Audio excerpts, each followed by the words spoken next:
రాష్ట్రాన్ని డ్రగ్స్ ఇప్పించి సర్వనాశనం చేశారు. పుట్టా మహేష్ యాదవ్ గారిని గెలిపించమని ఎందుకు వచ్చానంటే మన భవిష్యత్తు కోసం. చంద్రబాబు సీరియస్ అని లీకులు ఇస్తే సొంత మీడియా హైలైట్ చేసి రాస్తే టీడీపీని హార్డ్ కోర్ గా అభిమానించే వాళ్ళు సొంత సామాజిక వర్గం వాళ్ళు కూడా జోకులు ఎందుకు వేసుకుంటున్నారు? సీరియస్ అంటే జోక్ అయిపోయిందా? డ్రగ్స్ కేసులో పాజిటివ్ గా రెడ్ హ్యాండెడ్ గా దొరికిపోయిన ఎంపీ విషయంలో టీడీపీ అనుసరిస్తున్న వైఖరిని దేశం మొత్తం ఎందుకు ఏకుతా ఉంది? ఇప్పుడు ఇంత జరిగినా ఆ ఎంపీ ఎదురుదాడి చేసే పరిస్థితి కనపడతా ఉంది అంటే కారకులు ఎవరు, బాధ్యులు ఎవరు? రీసెంట్ హిస్టరీని తిరిగేస్తే నైతిక పతనం బయటపడుతుందా? అంతేనా? ఈ వ్యవహారాలన్నీ చూడబోతే తోటకూర దొంగిలించిన నాడే చెప్పకపోతిని కొడుక అని ఒక తల్లి బాధపడింది అని చిన్నప్పుడు ఒక కథ చెప్పుంటారు మనకి. ఆ కథ గుర్తొచ్చింది. తోటకూర ఎత్తుకొచ్చిన నాడే మందలించి ఉంటే గనక ఆ కొడుకు గజ దొంగ కాకపోయి ఉండేవాడు అని తల్లి బాధపడింది అని ఆ సామెత సారాంశం కదా. ఇలా మాట్లాడుకోవాల్సిన పరిస్థితి ఎందుకు వచ్చింది? ఆధారాలతో చూద్దాం.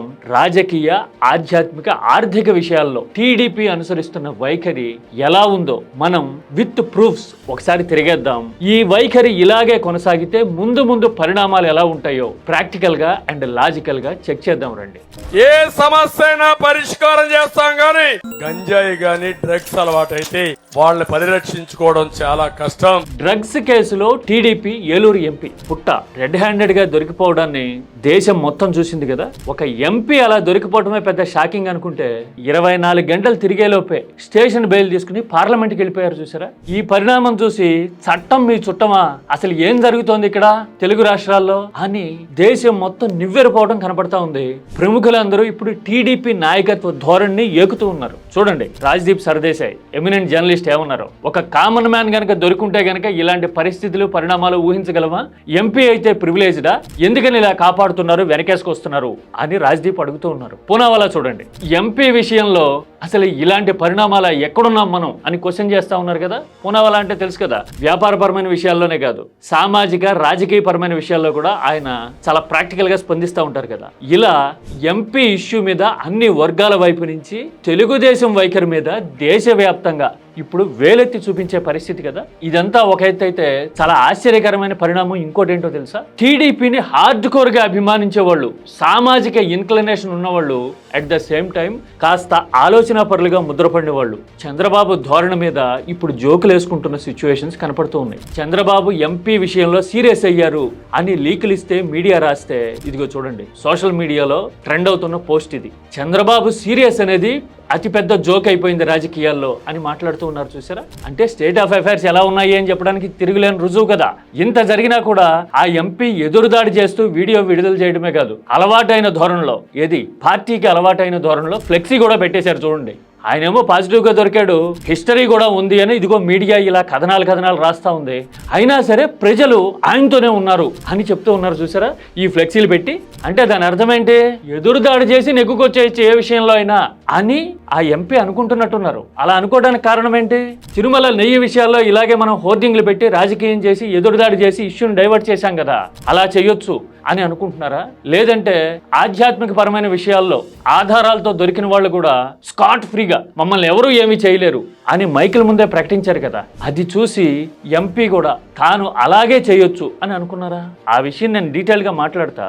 దానికంటే ముందు అసలు పుట్ట ఇలా రియాక్ట్ కావడానికి కారణం ఏంటి అని చూస్తే ఏలూరు పక్కనే విజయవాడ ఎంపీ విషయంలో టీడీపీ నాయకత్వం అనుసరించిన వైఖరి మీద క్వశ్చన్ మార్క్స్ ఎదురొచ్చి కనపడతాయి. ఎంపీ వ్యవహార సరళ మీద సొంత పార్టీ ఎమ్మెల్యేనే, ప్రత్యర్థులు కూడా కాదు, ఆరోపణలు చేయడాన్ని రాష్ట్రం మొత్తం చూసింది కదా. తిన్ని గారి ప్రధానమైన ఆదాయ మార్గం ఏంటంటే ఆయన పేకాట ఆడిస్తాడు. చూశారు కదా కొలికిపూడి ఏమన్నారో. టీడీపీ అనుకూల మీడియాలోనే ఆయన బాహాటంగా ఈ వ్యాఖ్యలు చేశారు. మరి విచారణ ఏమైనా జరిపించారా? దృష్టి సారించారా? సంజాయిషీ తీసుకున్నారా? నిజాలు నిర్ధారించారా ఆ విషయంలో? లేదన్నదే కదా సమాధానం. అంటే ఎలాంటి ఆరోపణలు వచ్చినా, ఎలా దొరికినా, ఏమన్నా సొంత పార్టీ వాళ్లే కడుపు చించుకున్నా గానీ నాయకత్వం రెస్పాండ్ అవ్వదు, కవర్ చేసేస్తుంది ఏదో రకంగా అనడానికి అదొక ఎగ్జాంపుల్ అని ఇప్పుడు పుట్టా కూడా అనుకున్నారేమో. నేను ఇక దిగువకి వెళ్తే ఇంకా చాలా ఎగ్జాంపుల్స్ కనపడతాయి. ఉమ్మడి గుంటూరు, కృష్ణా జిల్లాలో ఇంకా చాలా ఎగ్జాంపుల్స్ ఉన్నాయి ఇలాంటివి. అంటే ఇవన్నీ చూసి ఎదురుదాడి చేసినట్టుకు రావచ్చు అని పుట్టా అనుకుంటున్నారేమో అని అనిపించింది. ఇది రాజకీయంగా నైతికతని క్వశ్చన్ చేస్తున్న అతి పెద్ద పరిణామం అయి కూర్చుంది ఇప్పుడు. అందుకోసమే షోకాజ్ నోటీస్ ఇచ్చాము అని టీడీపీ పబ్లిసైజ్ చేస్తూ ఉంది. దేశవ్యాప్తంగా జరుగుతున్న చర్చ చూస్తుంటే చర్య తీసుకోక తప్పని పరిస్థితి వస్తూ ఉంది. ఆల్రెడీ ఇంకొక చర్చ కూడా దీనికి అనుబంధంగా మొదలైపోయింది. ఆ ఎంపీ బడుగు సామాజిక వర్గానికి చెందినవాడు కాబట్టి షోకాజ్ నోటీస్ ఇచ్చారు, మిగతా వాళ్ళ విషయంలో మాత్రం ఎందుకు కిమ్మనకుండా ఉన్నారు ఇప్పటి వరకు అని ఆల్రెడీ సోషల్ ఫ్యాబ్రిక్ పరమైన చర్చ కూడా మొదలైంది. ఇలా ఎందుకంటున్నారు తెలియాలంటే రాజకీయ పరమైన విషయాల నుంచి ఆధ్యాత్మిక విషయాల వైపు చూడాలి. ఒకసారి టీటీడీ విషయం చూసాం కదా, వీడియోలతో సహా బయటపడిన ఆధారాలు ఉన్నాయి అని చెప్పి లేఖలు బయటకు వచ్చినా కూడా ప్రభుత్వం వైపు నుంచి కాస్త కూడా రవ్వంత కూడా చలనం రాలేదు కదా. ఆరోపణలు ఉన్న వాళ్ళని సంజాయిషి అడిగినట్టు గాని వివరణ కోరినట్టు గాని ఎక్కడన్నా వచ్చిందా? పైపెచ్చు మమ్మల్ని ఎవరు ఏమీ చేయలేరని ఆరోపణలు ఎదుర్కొంటున్న వాళ్ళే బాహాటంగా మీడియా ముందు ప్రకటించడాన్ని రాష్ట్రం మొత్తం చూసింది కదా. ఇవన్నీ నా దగ్గర నడవదు, నీ ఆశాలన్నీ కూడా తగ్గేదే లేదు. అంటే ఏంటి అర్థము? కంట్రోల్ లేదనుకోవాలా, ఎవరు ఏమి చేయలేరు అనుకోవాలా, ఇష్టరాజ్యం నడుస్తుంది అనుకోవాలా? ఇలాంటి వ్యవహారాల మీద సిట్టింగ్ జడ్జి లాంటి విచారణలు ఏమైనా ఆదేశించుండి నిజానిజాలను నిగ్గు తేలుస్తాం అని ప్రకటించుంటే గనక ఎలా ఉండుండేది? అప్పటి వరకు విధులకు దూరంగా ఉండండి అని ఆ వ్యక్తిని ఆదేశించగలిగితే గనక, అంత కంట్రోల్ కమాండ్ చిత్తశుద్ధి ఉంటే గనక ఎంత బాగుండేది? ఆలోచన గల ప్రతి ఒక్కరూ మాట్లాడుకుంటున్న టాపిక్కే కదా ఇది. మనం తెల్లారు లేస్తే ధార్మిక పరమైన విషయాలతో ఆధ్యాత్మిక పరమైన అంశాలతో ఎజెండా చేస్తున్నాం, ఎదుటి వాళ్ళ మీద ఆరోపణలు చేస్తున్నాం. తీరా మనోళ్ళ భాగవతాలు బయటపడితే కిమ్మనకుండా కిక్కురు మనకుండా కూర్చున్నాం కదా. ఇంతకు మించిన దారుణం ఏమైనా ఉంటుందా ధార్మిక పరమైన విషయాల్లో? ఇది ఒక్కటే కాదు కదా, పరకామణలో అప్పుడెప్పుడో 2024 ఎన్నికల ముందు దొంగతనం జరిగింది అనే విషయాన్ని మనం ఎజెండా చేసి వారాల తరబడి నడిపించాము. మరి 2025లో పరకామణలో దొంగతనం జరిగితే ఎందుకని కిక్కురు మంటలా, ఎందుకు మాట్లాడట్లా, వినకుండిపోతున్నాం ఎందుకని? అదొక్కటేనా? ఆధారాలు లేకుండా లడ్డూ లాంటి విషయాల్లో భక్తుల మనోభావాల విషయంలో మనం చెడుగుడాడాము. తొక్కిసలాటలు వరుసగా శ్రీకాకుళం నుంచి సింహాచలం వరకు ఇంత ఘోరాలు జరిగితే మనం ఎప్పుడైనా బాధ్యుల మీద చర్య తీసుకున్నట్టు కానీ ప్రాంప్ట్ గా రెస్పాండ్ అయినట్టు కానీ ఎక్కడన్నా ఉందా? లేదు. శ్రీశైలం లాంటి చోట్ల లాఠీ చార్జీలు జరగటం దేశవ్యాప్తంగా అవ్వా ఏం జరుగుతోంది అక్కడ అని నెత్తినోరు కొట్టుకునే పరిస్థితి క్రియేట్ చేసింది కదా. అయినా సరే మనం ఎప్పుడు మాట్లాడాల, ఎందుకంటే మనం ఏం చేసినా నడిచిపోతుంది, ఇగ్నోర్ చేసేద్దాం, మీడియాతో ఎదురుదాడి చేయించేద్దాం అనే ధోరణితో ఉన్నామా? టీడీపీ నాయకత్వం అలా ఉంటే ఉందేమో. మరి బీజేపీ సంగతి ఏంటి? హిందుత్వ గురించి మాట్లాడతారు, ధార్మిక ఎజెండా చేస్తారు కదా. పురంధేశ్వర్ లాంటి సీనియర్లు ఎందుకు మాట్లాడట్లా? సుజనా చౌదరి లాంటి కేంద్ర స్థాయి పలుకుబడి ఉన్న వ్యక్తులు ఎందుకు నోరు మెదపట్లా ఇలాంటి విషయాల మీద? ఓల్డ్ టైమర్ సోమవీర్రాజు ఎక్కడికి వెళ్ళిపోయారు ఈ విషయాల్లో? ఎక్కడా కనపట్టలేదే. అంటే రాజకీయంగా నడిచిపోతా ఉంది కదా అని కలిసి నడిచిపోతూ ఉన్నారా? ఏమనుకోవాలి? అందుకోసమే ఇప్పుడు సాధారణ ప్రజలు, ఆలోచన పరులు, దేవుడు చూస్తున్నాడు అందుకోసమే ఇలా జరిగిందని మాట్లాడే పరిస్థితి వచ్చింది కదా. ఇక మీ రాజకీయ జీవితం సమాప్తం అవడానికి కారణం ఏంటో తెలుసా? మీ నాన్నగారు చేసిన పాపం, వెంకటేశ్వర స్వామి ఇచ్చినటువంటి శాపం. చూశారు కదా, న్యాయపరమైన విషయాల్లో నిపుణుడిగా పేరున్న ఆయన ఏమన్నారు? ఇది ప్రతి ఒక్కళ్ళు అనుకుంటున్న మాటే కదా, కాదనగలమా? గుండె మీద చేసుకుని చెప్పండి. రాజకీయ పరమైన ఆధ్యాత్మిక విషయాలే కదా, ఆర్థిక పరమైన అంశాల్లో కూడా అంతే. ఆధారాలు అంకెలు ఎదురొచ్చి క్వశ్చన్ చేస్తా ఉన్నా గానీ కప్పదాటుతో ఎదురు దాడితో వెళ్ళిపోవాలనుకుంటున్నాం. కాగ్ రిపోర్ట్ ఏం చెప్పింది? జనవరి ఆఖరి నాటికి మన లోటు ఇదిగో ఈ మందం ఉంది, ఇదిగో ఈ స్థాయిలో ఉంది అని రిపోర్ట్ చెప్పింది కదా. అంతెందుకు, ఆ తర్వాత కొద్ది రోజులకే మనం పెట్టుకున్న బడ్జెట్లో కూడా 75,000 కోట్ల లోటు ఉందని చెప్పాం కదా. ఇదే విషయం మీద విపక్షాలు, ఆర్థిక నిపుణులు, ఆలోచన గలవాళ్ళు క్వశ్చన్ చేస్తే అవన్నీ అబద్ధాలు, అసలు కాగ్ అనే మాట పలకడానికి మీకు అర్హత ఉందా అని ఎదురుదాడి చేస్తున్నాం తప్ప సమాధానం చెప్పలా. అంటే బుల్డోజ్ చేసేయాలని ఆధారాలు ఉన్నాయి. కాగ్ చెప్పింది, బడ్జెట్లో మనం కూడా చెప్పింది అదే కదా. అంటే వివరణ ఇవ్వాలి అనే బుద్ధి కుశలత మన దగ్గర లేకపోయింది కదా. విపక్షం ఏం క్వశ్చన్ చేసింది? ఫైనాన్స్ సెక్రటరీతో లిఖితపూర్వకంగా ఇవన్నీ అబద్ధాలు అని నోట్ విడుదల చేయండి, ఒప్పుకుంటామంది కదా. ఆంధ్రప్రదేశ్ రాష్ట్ర ఆర్థిక శాఖ ముఖ్య కార్యదర్శితో జగన్ గారు చేసిన అప్పు 9,74,000 కోట్ల రూపాయలు అని చెప్పని అధికారికంగా సంతకం పెట్టి రిలీజ్ చేసే దమ్ముందా? చూశారు కదా ఆయన ఏమన్నారు? పోయింది ఎవరు పరువు? మరి ఆ సవాల్కి సిద్ధపడొచ్చు కదా అవన్నీ నిజాలు కాకపోయి ఉంటే. అంటే ఏ విషయంలో చూద్దాం అనుకున్నా రాజకీయమైన, ఆధ్యాత్మికమైన, ఆర్థికమైన ఎదురుదాడి చేసి నెట్టుకొచ్చేయాలి ఎట్టి పరిస్థితుల్లోనూ అనే ధోరణిలోకి ఉన్నామా? ఇందాక బీజేపీ గురించి చెప్పా కదా, మరో మిత్రపక్షం జనసేన సంగతి ఏంటి? మరి విధానపరమైన విషయాలు, రాష్ట్ర భవిష్యత్తుకి సంబంధించిన సీరియస్ టాపిక్ల మీద పవన్ కళ్యాణ్ ఎప్పుడూ రెస్పాండ్ అవ్వరు. పోనీ ఆధ్యాత్మిక పరమైన విషయాల మీద మాట్లాడాలి కదా. ఈ మధ్యన ఆయన సనాతనం అని మాట్లాడుతున్నారు కదా, అలాంటి విషయాల మీద కూడా ఒక్కసారన్నా రెస్పాండ్ అవటం, రేషనల్ గా, లాజికల్ గా మాట్లాడడం చూసామా? పైపెచ్చు రాష్ట్రంలో ఇలాంటి రాజకీయ వివాదాస్పద అంశాలు, డ్రగ్స్ కేసులు పెచ్చరిల్లిపోతా ఉంటే, దేశం మొత్తం గగ్గోలు పెడతా ఉంటే ఆయన మాత్రం ఇదిగో ఇలా మండు టెండర్లో, షూటింగ్లో బిజీగా ఉన్నారు. ఆయన పార్టీ కూడా అంతే.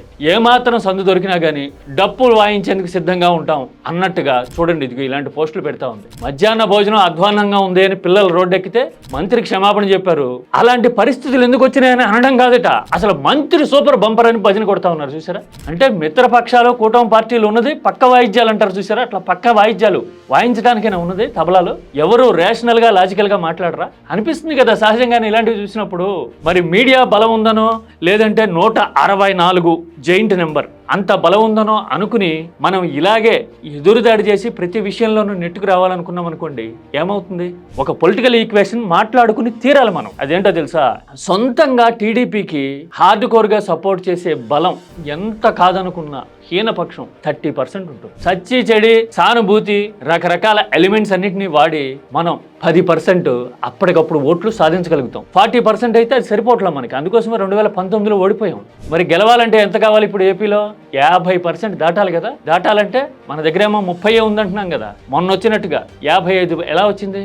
మనం చేసిన మీడియా ప్రచారాలు నమ్మి మిగతా పార్టీలన్నీ ఏకమైతే ఎమోషనలైజ్ చేస్తే జనం రెస్పాండ్ అయ్యి 25% వచ్చి కలిచారు మనకి.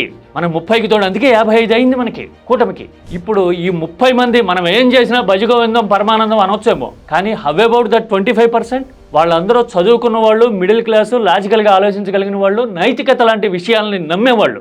అందుకోసమే మనం చేసిన ప్రచారాలు నిజమేమో అనుకుని మనకు ఓటేశారు మొన్న 2024లో.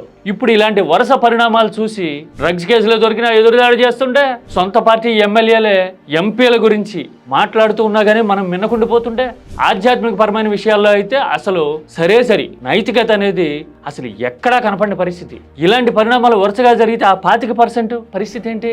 ఆలోచించరా? వాళ్ళు ఆలోచిస్తే గనక జాతకాలు ఏమవుతాయి? ఇది కదా తెలుసుకోవాల్సింది, ఇప్పటికైనా తేరుకోవాల్సింది. అవునా కదా?